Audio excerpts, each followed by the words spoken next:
FIU swimming and diving heads to Biscayne Bay for Senior Day against Florida Gulf Coast. Dousing the flames, we get into the details of Miami's latest slump on the court. And the Heat celebrates Mr. Miami with his own jersey retirement. All of this and more on the Sideline. Hello, South Florida, and welcome to the Sideline, the place where you get all the highlights for your South Florida teams. I'm Anthony Cruz. And I'm Carlton Gillespie. And the Sideline starts now.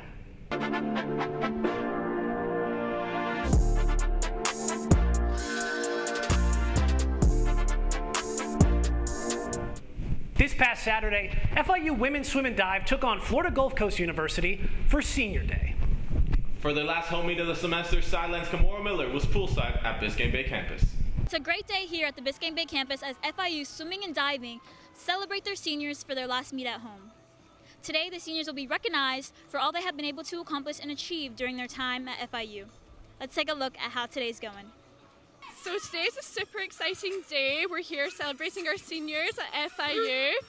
The energy here is incredible. It usually is, but just because we're here with our seniors, everything's just a lot more energetic and we're all just having a lot of fun. We all have, as you can see, great positivity, and that's honestly what keeps us going. We just support each other and everything. Just as any senior would say, a moment that feels unreal as they step out for their final swim at home.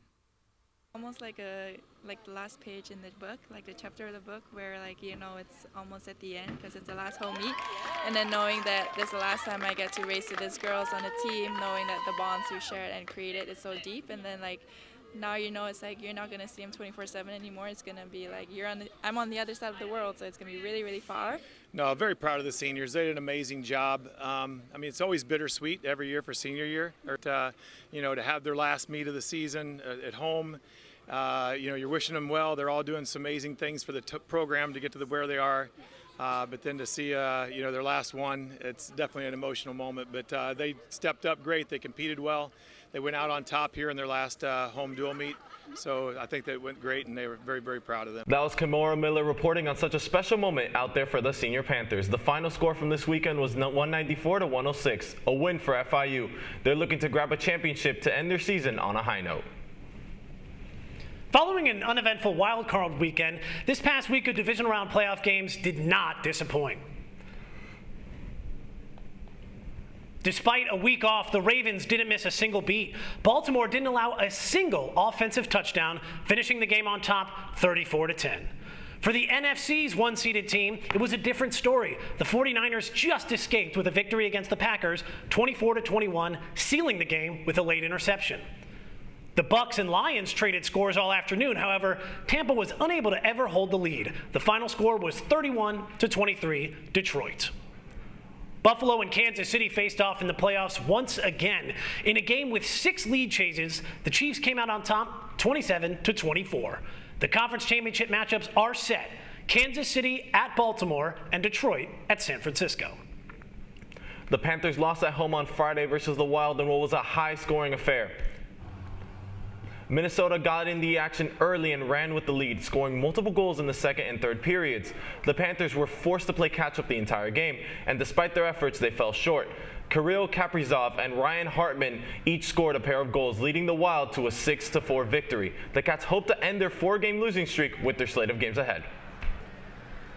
Inter Miami and Messi Mania Chapter 2 kicked off their first set of preseason games against El Salvador. This is the first time that Messi, Suarez, Jordi Alba, and Sergio Busquets all played together at Inter Miami, and it was Suarez's first ever game for the Herons as he reunited with his old Barcelona teammates. It was a close game, but the end result was a 0-0 draw. Inter Miami next plays FC Dallas, hoping to get their first preseason victory and maybe get some balls in the back of the net. The 2024 season has officially begun. This past weekend, the Heat dropped 2 division games after starting the season 11-0 in the Southeast Conference, and both were in heartbreaking fashion. DeJounte Murray played spoiled for Udonis Haslem's jersey retirement night, hitting his 2nd game winner in 2 games in South Florida for the week. The final score was Atlanta 109, Heat 108. The Heat struggles would continue when they faced the Magic on the road on Sunday. Miami was held to a season-low 87 points as Orlando outscored them in the paint 54-36. The final score, Heat 87, Magic 105. It was a tough weekend for the Heat, and on that down note, we bring in our Heat analyst, Jamie Nunez. Jamie, welcome to the Sideline. Thank you for having me, Carlton and Anthony. So, Jamie, I want to get into it. Undefeated in Southeast games so far this season for the Heat, that is, until this weekend. They dropped both games this weekend to Southeast Conference foes, the first time they've done that all year. What's going on with the Heat? That's right, Carlton. And unfortunately, I think there's no overthinking needed in this instance, as rookie Jaime Jaquez Jr. has been missing these past few games for the Miami Heat. And I think it's quite simple, you know, with the struggles of Lowry. I have it right here in front of me. 1 of 13 the past 2 games from the field. That's just not going to cut it. On top of Jaime Jaquez Jr.'s absence, you know, there's really no need to look at this harder than that we're missing our MVP and potentially the offensive rookie of the year. I just want to touch more on the point of point guard play, because the Heat honestly in these past few games look very disorganized. They're turning the ball over much more often, and they're getting sealed off from the paint. They're getting less open shots. You look at the game against the Hawks, the game-winning play that we drawed up had Hero shooting over 6'9" Jalen Johnson. We're taking more threes and we're missing less, and we're making less. So my question is to you, I think the problem starts at the helm. We don't have anyone efficiently running the offense, especially when we've tried to reintegrate so many people now. So we've had 23 different starting lineups. So how would you solve that, Jamie? Right. The Heat have one of the most starting lineup changes in the NBA. And actually, as of recent, Lowry has been benched right now, and it's been for a great reason. Although the Heat have been losing, they may have to look in the trade market for a player like a DeJounte Murray or even a Terry Rozier to help boost this lack of point guard help. To even lesser, I would love a guy like a Tyus Jones, a Malcolm Brogdon, just someone that could stabilize that offense that looks so shaky right now, especially down the stretch in the fourth quarters. Well, a couple of big losses for the Heat this weekend, maybe some potential solutions, but we're going to move on into my favorite segment, W's and L's. Guys, are you ready? Anthony, let's start with you. What's your biggest W this weekend? My biggest W for the week is the Cleveland Cavaliers, because many people wrote them off a month ago when Darius Garland and Evan Mobley came out with serious injuries, but they've been rolling. Donovan Mitchell, Jarrett Allen have been honestly playing like all-stars. Karis LeVert has picked it up as well, and they just got a 40-point win against the Milwaukee Bucks last week, so they've been rolling despite their injuries. Yeah, great performances so far from the Cavaliers. Jamie, what's your biggest W? My biggest W has to be to the Detroit Lions. They have captured 2 back-to-back playoff victories, and it's their first time in, I think, well before I was born, that they've been to the NFC Championship over there. And I know Detroit fans are happy. I know as a Dolphins fan, I would be stoked if I had the opportunity to celebrate. Great. And my biggest W this week goes out to Swifties everywhere.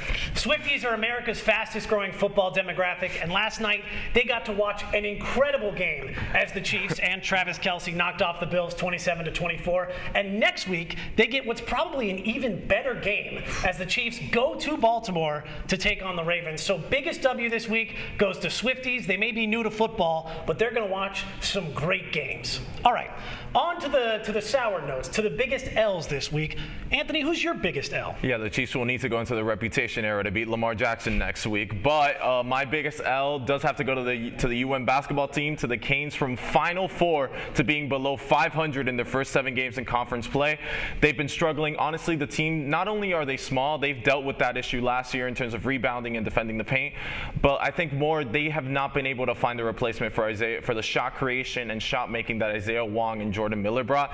They brought in Matthew Cleveland in the transfer portal. They've tried starting Keyshawn George, who does have potential, but they have not been able to pick up the slack. Yeah, we'll have to see. You expect them to turn around. Hopefully it starts soon. Jamie, what's your biggest L? My biggest L goes to Bills Mafia, Josh Allen, and Buffalo Bills fans across the world. They suffered a brutal loss to a wide right kick via Tyler Bass. I doubt he's going to be a part of Bills Mafia this time next year. And yeah, that's my biggest L right there. All right. And for me, my biggest L this week is Paul Pierce. Pierce commented on a post celebrating Udonis Haslem's jersey retirement, saying, "Guess this one's given," implying that UD had not earned his jersey hanging in the rafters. Really, Paul? You spent a decade averaging 30 wins before the Celtics gave you Ray Allen and Kevin Garnett.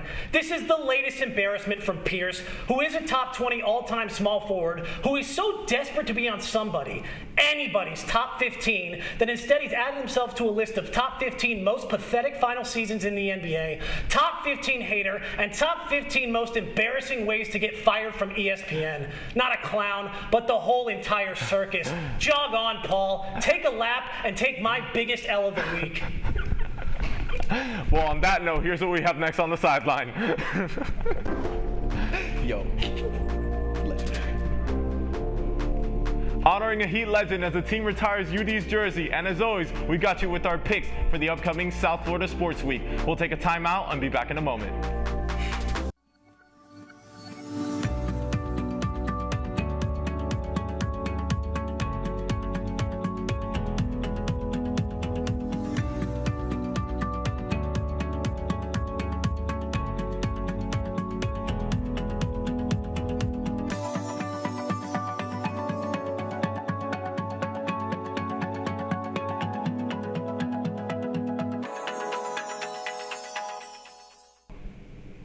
One of the all-time great Miami Heat players gets honored. Sideline's Brittany Rodriguez was at the Kaseya Center for the three-time NBA champion and OG who deserved that jersey retirement, Paul. Miami fans packed the Kaseya Center Friday night to watch beloved Heat lifer Udonis Haslem's jersey get lifted up to the rafters. Fans in attendance were reminiscent of Haslem's career and what he meant to the franchise and the people of Miami. UD career means a lot to me growing up watching Miami play. The passion he put into the game and just how much he leaves on the floor and how he supports his teammates. Haslem joined Heat greats Shaquille O'Neal, Alonzo Mourning, Tim Hardaway, Chris Bosh, and Dwayne Wade, who were amongst the many people in attendance to watch Haslem receive this massive honor. Haslem played 20 years for the Miami Heat, becoming only the second player in NBA history to stay with the same franchise for that long. Udonis represents the city of Miami. Where I was born and raised, I actually saw Udonis' whole career throughout my life. He's inspired me from someone that came from basically D1, undrafted. He's what represents the city of Miami, working hard to be where you want to be. Finishing his career with 3 NBA championships, fans can be reminded of his impressive career when they look up to the rafters of the Kaseya Center. With Caplin News, I'm Brittany Rodriguez. As the largest owner of regional sports networks attempts to emerge from bankruptcy, Amazon will collaborate with Diamond Sports as part of their restructuring agreement. 18 networks under the Bally Sports banners are owned by Diamond. 37 professional teams, including the Marlins, the Heat, and the Panthers, are allowed to participate in these networks. Since filing for protection in March, Diamond Sports has been involved in Chapter 11 bankruptcy proceedings in the Southern District of Texas. In a late 2021 financial filing, the company stated it had $8.67 billion in debt. So this week, Anthony, we've got a good slate of games. We've got the Miami Heat taking on the Memphis Grizzlies on Wednesday and the Celtics on Thursday. Memphis is without Ja Morant, and the Celtics have really been cooking as of late. So who do you got in those games? This is building up to be the most Miami Heat week ever. The Grizzlies are depleted without Ja Morant, without a good portion of their starting lineup. They are going to lose to the Grizzlies. And then because they love the grind so much, they are going to get a very great 2-point victory over the Celtics. I love it. I love it. Well, I am going to go a little bit more conventional in my picks on that one. I think they split as well, but I think they beat the Grizzlies and fall to the Celtics. The Florida Panthers are in action against Nashville on Monday, the Coyotes on Wednesday, and the Pittsburgh Penguins on Fridays. The Panthers on a big-time recent skid. They can rebound, maybe, but they won't have Barkov, at least versus Nashville. What do you like for them this week? Yeah, I think the absence of Barkov will propel Nashville over them, but I do believe in his return they could return to cardiac cat fashion and get those 2 wins and close out the week 2-1.